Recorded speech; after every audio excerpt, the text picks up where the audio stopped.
sou Renata Falzoni, sou cicloativista, jornalista e sou mais um dos personagens da cidade de São Paulo.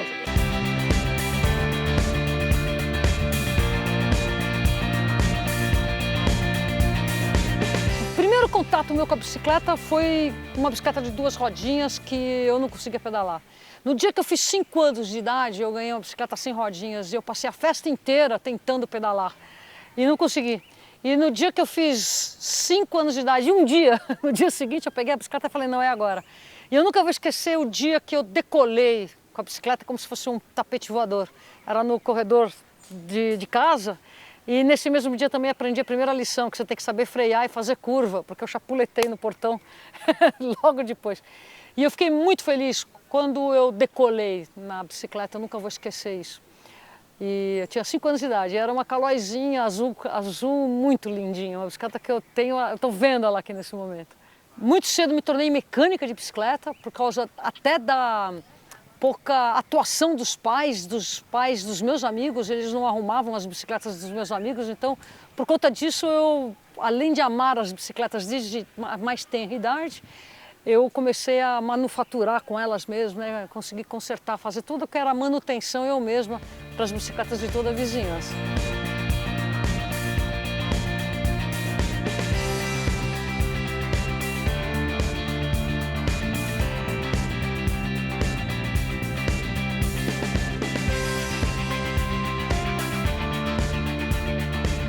Eu me formei em arquitetura no ano de 77, mas já era fotógrafa desde os 8 anos de idade. Eu comecei a pedalar com 5, comecei a fotografar com 8, com 9 anos já fazia laboratório e na faculdade eu aprimorei esse meu gosto pela fotografia. Então eu no DAFAM, que era o diretório acadêmico da Faculdade de Arquitetura do Mackenzie, foi onde eu me formei arquiteto-fotógrafo. Saí da faculdade, fotógrafa profissional, repórter fotográfico já no começo dos anos 80, final dos anos 70, 80. Folha de São Paulo, Revista Veja, Revista Isto É, todo o começo da década de 80, Folha de São Paulo em 84. E a partir daí eu comecei a buscar também a escrever. E quando eu começo a escrever para justamente dar independência às minhas pautas, eu trago a bicicleta de montanha, o mountain bike para as minhas pautas. Então isso tudo para explicar que não é que eu deixei da arquitetura, então sim, migrei da arquitetura para o jornalismo e no jornalismo eu somei ser arquiteta, porque hoje o meu jornalismo é muito focado na cidade, no planejamento urbano, na ocupação do espaço. E continuando o meu amor pelos esportes e pela bicicleta, eu dirigi as minhas pautas para a cidade, a mobilidade a pé, a mobilidade de bicicleta, a mobilidade ativa, né? Mobilidade ativa é você se locomover com a própria energia. É patins, bike, skate, a pé, de bicicleta, né? No carrinho de criança. Tudo isso é mobilidade ativa. E o nosso governo federal tem uma grande dívida com o termo mobilidade ativa. Porque no Plano Nacional de Mobilidade, no Plano Nacional de Mobilidade Urbana, você tem a classificação de transporte motorizado e não motorizado. E eu não aceito ser categorizada como não motor. Eu sou Renata, com o meu modo ativo. Então seriam os motorizados e a mobilidade ativa. Então essa categoria alcunhada de não motorizada é a categoria da mobilidade ativa, que nesse conceito não inclui bebê no carrinho, não inclui uma criança no patins, no patinete. Isso tudo é mobilidade ativa. É quando você se locomove usando a sua própria energia. O espírito livre é uma coisa que nasceu comigo. Então, desde sempre, as minhas brincadeiras na década de 50 eram de moleque, né? Coisas proibidas para as mulheres, subir nas árvores, caminhar, pedalar, mexer e consertar, né? Sempre foi a minha natureza de autossuficiência. Claro, quando eu fiz meus 18 anos, tudo que eu quis e consegui foi meu carro. Então eu tive também essa coisa normal, natural, que é você buscar a independência através da máquina. Mas rapidamente o automóvel me tolheu o meu espírito livre. Quando eu me dei conta, eu estava escrava dos congestionamentos, dos flanelinhas, dos horários que a fluidez dos automóveis me permitia e de uma coisa absurda que foi numa época em que não se vendia gasolina nos fins de semana nas estradas. Então eu comecei a questionar muito para que serve o carro. E aí comecei a viajar, a só usar a bicicleta como meio de transporte na cidade. Então aí caiu a ficha da intermodalidade, né? Que é uma outra grande conquista de quem começa a pedalar, que é você combinar a bicicleta com outros meios de transporte. Colocá-la dentro de um carro, por exemplo, colocá-la dentro de um ônibus, de um trem, de um metrô, né? Então aí a possibilidade da mobilidade ativa combinada com o transporte público, ela é muito revolucionária na cabeça de um recém-adolescido, né? Que eu tinha 22, 23 anos de idade quando eu comecei realmente a descobrir a bicicleta como meio de transporte. Isso foi muito revolucionário na minha formação como cidadã, né? Eu mudei, eu dei meu carro de presente e eu nunca mais tive apreço à máquina carro. O Night Bikers Club ele surgiu de uma prática boêmia de pedalar à noite na cidade. Eu pedalava à noite. Eu sempre fui notívaga.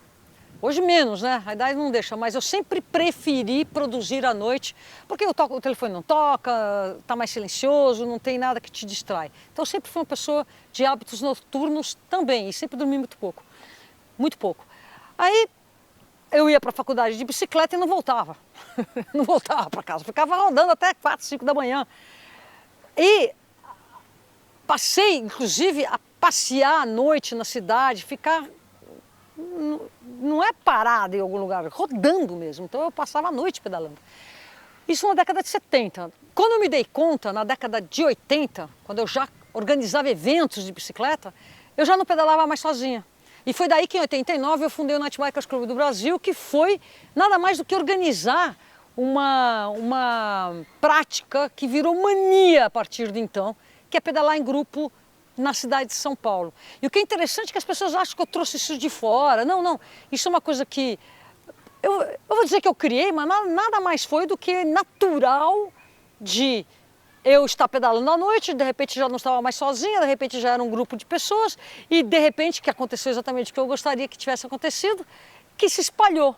Então hoje nós contabilizamos mais 80 grupos aqui na Grande São Paulo que saem organizadamente à noite, nos fins de semana, e justamente pelo mesmo propósito que eu tinha na década de 70, 80, que é curtir a noite de forma ativa, totalmente integrada com a cidade.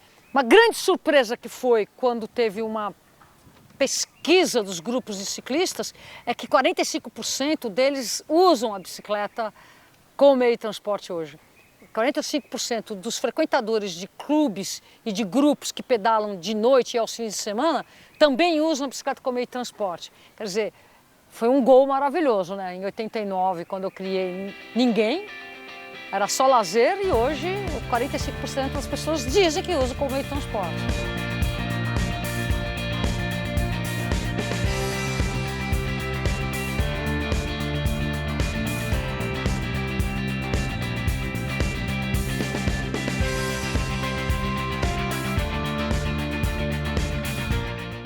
Eu já pedalei por 28 países. E quando eu falo pedalar, significa atravessar os países, não é dar uma voltinha. País de primeiro, segundo, terceiro, quinto mundo, no mundo inteiro, em vários continentes.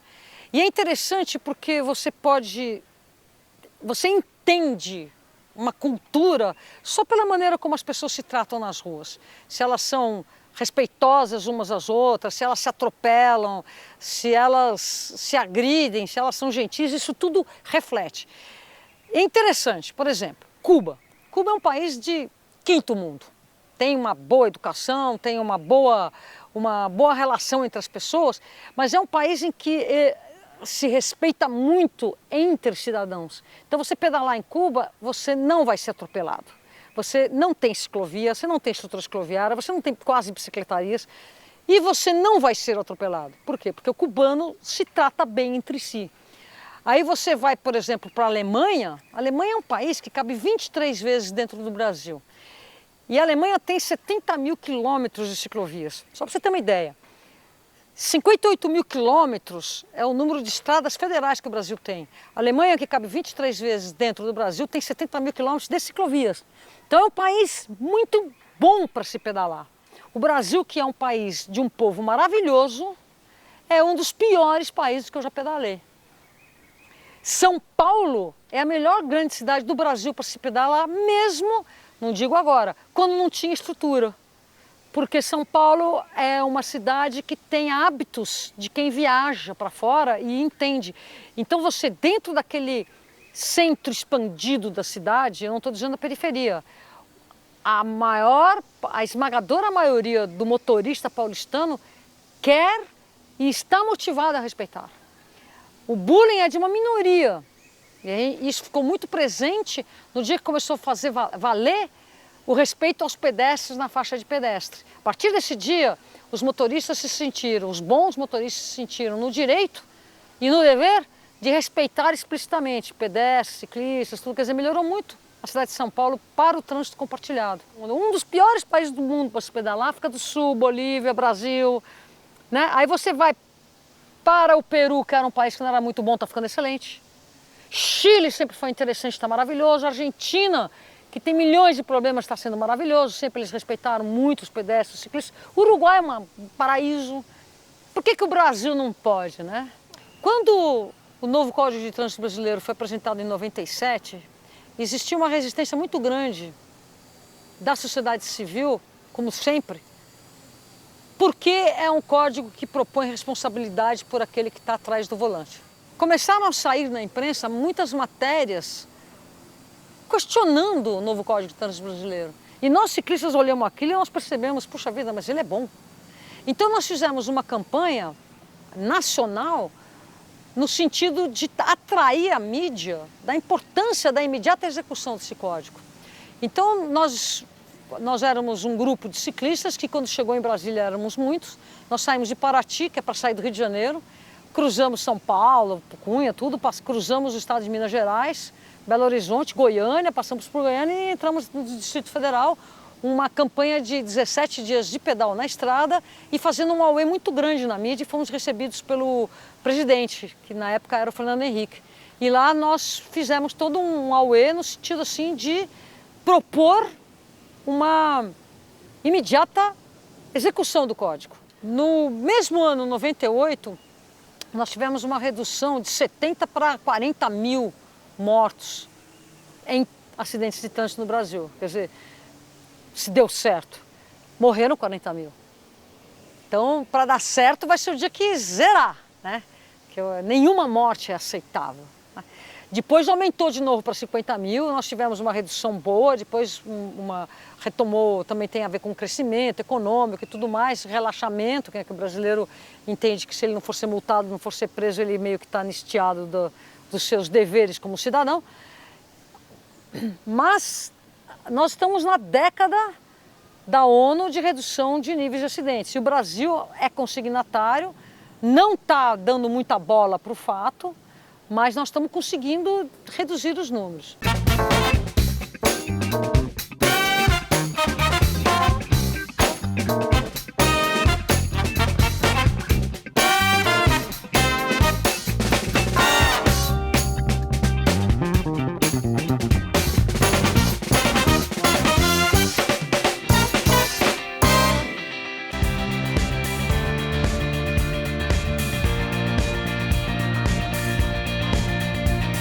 Eu pedalei carregando uma tocha em 2007 na cidade de Campinas. Acho que foi a primeira vez que uma tocha olímpica, embora fosse do Pan-Americano, tenha sido pedalada. E para esses nossos jogos, eu pedalei a nossa tocha aqui na Avenida Paulista. Foi muito legal. E o convite foi para pedalar. Então já assumindo total isso. E eu pude escolher, tive o privilégio de escolher, e eu passei pela Praça do Ciclista, embaixo da Praça dos Ciclistas, que é um espaço muito importante para a história das conquistas de mobilidade ativa na cidade de São Paulo. A Praça do Ciclista ela foi tomada pelos ativistas em 2002, 2003. Passou a ser o ponto de encontro. E logo depois se conseguiu, com os vereadores, que se batizasse de Praça do Ciclista. Foi uma conquista legítima na Câmara dos Vereadores, mas a oficialização teve uma resistência que hoje eu interpreto que não se pode dar nenhum espaço aos ciclistas que não seja muito batalhado. Uma parte dessa resistência para com a mobilidade está nas pessoas que não querem mudar. E a outra parte também está no foco da manutenção de privilégios, da privatização do espaço público por uma pequena elite que são os proprietários de veículos. Porque até hoje, toda a discussão e o questionamento, ele foi focado em cima, vão tirar a vaga do meu carro. Então veja bem, as pessoas estão lutando para manter um espaço público de uso privado que é o estacionamento do carro deles. Os comerciantes, nós fomos atrás de ver, muitos comerciantes questionavam a retirada das vagas e quando ia ver era a vaga do carro dele, não era nem do cliente dele. Então tem que sempre tirar um pouco a poeira, que tem sempre muito o quê? Manutenção de um privilégio que não existe, que não está garantido em lei, espaço público não é para você estacionar a sua propriedade. E também um outro medo que existe, que é a circulação de ciclista, que eventualmente é uma pessoa que não tenha posses, eventualmente pode ser um bandido, né? Ou seja, é medo do povo. Medo do povo circulando na frente da sua casa. E tudo isso, as pessoas podem até sentir isso de verdade, mas tudo isso está patrocinado por uma indústria do medo. Então são pessoas vítimas da indústria do medo, são aquelas mesmas pessoas que falam, Renata, São Paulo não é para pedalar, São Paulo não dá para pedalar, é muito perigoso. Quer dizer, as pessoas que ficam focadas, elas herdam um problema e ficam focadas nesse problema e não conseguem entender que esse problema foi criado para dar privilégio a poucos. A indústria do medo, a indústria da segurança, a indústria do carro blindado, a indústria da minha casa, meu garagem, o meu carro, a minha vaga, sabe? É uma neura, é uma apatia.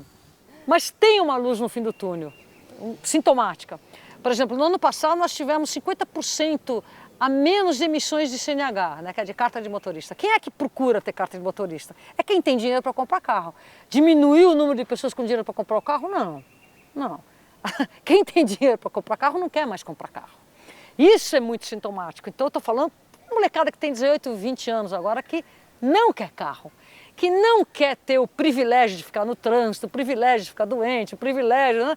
E que anda de trem, ônibus, metrô na boa, até porque quem está aqui nesse centro expandido pequeno tem alta farta de boa qualidade de ônibus com ar-condicionado, ônibus com Wi-Fi, trem de primeira, metrô de primeira, e ele pode escolher um horário que não está super lotado. É claro, eu não estou falando dos 5 milhões de trabalhadores que são trazidos todos os dias da periferia, que tem outro tipo de tratamento pelo transporte público. Então esse moleque já não está mais pegando carro. Esse cara, ele não tem nenhum questionamento da ciclovia, mesmo que ele não ande de bike. Ele entende que uma cidade é gostosa, se for gostosa para você, para mim, para o outro, se tiver transporte público, se tiver como eu ir de bicicleta, se tiver vestiário, se o meu chefe não acha ruim eu chegar um pouquinho com a mão meio suja, eu lavo e pronto. Quer dizer, os hábitos estão mudando e quem está patrocinando essa mudança tem 18, 20 anos hoje.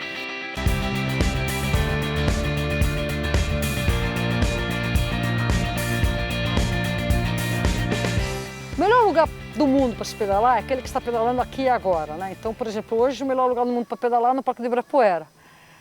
Mas eu posso indicar algumas viagens de cicloturismo que eu gostei muito. Todas as que eu fiz atravessando os Andes, na Argentina, entre Chile e Argentina, são maravilhosas. São vários. A última vez que eu atravessei a Cordilheira dos Andes foi pela Cordilheira de los Vientos. Foi particularmente muito bonito. Mas vários passos andinos que eu fiz são maravilhosos, não tem nenhum igual ao outro. Eu também fiz uma viagem que eu particularmente adorei muito, que é a Via Cláudia Augusta, que é uma estrada romana que, nos anos zero, os romanos cruzaram os Alpes. Eu falei Andes, né? Cruzaram os Alpes. E criaram uma estrada. Depois o Império Romano virou o Império Romano Germânico, que eles, meio que fugindo dos árabes, foram e se estabeleceram naquilo que é conhecido o sul da Alemanha, na Bavária, né? E você tem essa estrada que você sai lá do sul da Alemanha e chega até Veneza, é maravilhosa. Você cruza os Alpes de uma maneira muito bonita e você combina asfalto com ciclovia, com terra, muito bacana. Eu adoro pedalar em trilha, adoro coisas técnicas. Eu fiz recentemente, foi em 2013, não foi tão recente, uma travessia dos Pirineus, puro mountain bike, muito difícil, coisa boa, mas aí sem peso, né? Aí é só iu. Adorei pedalar na China, Pequim, Shanghai, muito gostoso. Pedalar em Cuba foi revelador. Pedalar na Costa Rica foi revelador também. Costa Rica é um país que toma muita conta da sua natureza. Então não tem aquele sabor latino-americano assim, ai que bonito isso, pena que isso, né? Não, ai que bonito isso, que maravilhoso isso, né? O Brasil é assim, que bonito isso, pena que esse rio está com esgoto. Que maravilha isso, pena que aqui tem uma pedreira destruindo tudo. Lá não tem isso. Você tem toda uma indústria do turismo e é legal porque é latino-americano, então eles resgataram uma autoestima de ser latino-americana. Deixa eu pensar um pouco de países africanos. Eu pedalei na África do Sul, as trilhas da África do Sul são muito boas. As cidades não. São Paulo é a melhor grande cidade do Brasil para se pedalar de longe, mesmo antes das infraestruturas cicloviárias. E a minha dica para quem quer começar a pedalar é, primeiro, pega aquela bicicletinha qualquer, dá um trato e bota ela bem fácil, na sala, no corredor, até atrapalhando. Aí você vê, você tropeça na bicicleta e você não tem preguiça, deixa ela bonitinha, arrumada. E sai para pedalar. Ciclofaixa de lazer aos domingos é um bom começo, porque você tem bastante gente, você tem todos os bares ao longo da estrutura que você pode parar e tudo mais, você tem companhia e é lazer. Aliás, nunca perca o foco do lazer. Você tem que ir pedalar com prazer, mesmo que seja para ir para o trabalho, com prazer. Aí, se você tem dificuldade de encarar o trânsito ou não sabe qual vai ser seu caminho, existe uma outra dica muito interessante que é a turma do Bike Anjo, www.bikeanjo.org. Essa turma é totalmente cibernética, quer dizer, você pode colocar lá e rapidamente alguém vai entrar em contato com você e você pede dicas de bons roteiros em cima de um destino, uma origem de destino que você pretende. Porque quando você está viciado em carro ou está viciado em ir de transporte público, você só conhece as grandes avenidas e as ruas de grande trânsito. E você tem que começar a pedalar na cidade buscando as ciclovias, as estruturas e os caminhos mais agradáveis. Outra dica que eu dou, e essa é controversa, vai para a rua, vai com uma alta pressão de boa energia, aí você espanta os carros, os motoristas. Não fique muito perto da guia, não. Ocupe preferencialmente a faixa inteira da direita ou dando um pouquinho de espaço. Se você percebe que o trânsito está agressivo e os motoristas tirando fina, vai mais para o meio mesmo, obriga ele a sair. Se eles estão gentis, você pode até ceder espaço para que exista mais facilidade para os dois. Então, você fica mais folgado no sentido assim de ocupar a pista inteira, diretamente proporcional à agressividade dos motoristas no momento. Em geral, trânsito pesado, os motoristas são mais... é mais fácil para você pedalar porque a velocidade inteira está mais baixa. Eu recomendo que as pessoas, se forem pedalar na calçada, nunca se esqueçam que a preferência total é do pedestre. Existem calçadas que não tem pedestre nenhum, que eu não vejo problema de se pedalar. Não está certo. Mas dentro de uma conjuntura como um todo, não tem problema. Desde que você tenha em mente que, independente da situação, pode ser na rua, na calçada, no sinal vermelho, no sinal verde, dentro, fora da faixa, em todos os momentos, quem tem preferência é o pedestre. Então, uma dica que eu dou, que é uma coisa que eu faço com muito prazer, é dê uma preferência até exagerada ao pedestre. Você vê que o pedestre está lá, que você pode passar, não corte a frente de um pedestre. Seja gentil, breque, deixe ele passar. A rua, a gente tem que resgatar essa moralidade do pedestre. Para mim, não importa o terreno, não importa a situação, não importa o tempo e o clima, sempre é melhor pedalar. Eu sou uma pessoa que tem uma destreza na bike invejável. Eu sou muito boa na terra, na lama, na areia. Talvez não tenha mais a força e a forma física que eu tinha quando eu era jovem, mas eu tenho muita técnica. Então eu sou uma pessoa que dá inveja. Inclusive, eu sou meio famosa por hospitalizar amigos, quer dizer, as pessoas me veem na trilha e acham que porque sou eu, pode vir atrás e eu não freio nada na descida, eu sou meio veloz e muitas pessoas já se machucaram atrás de mim.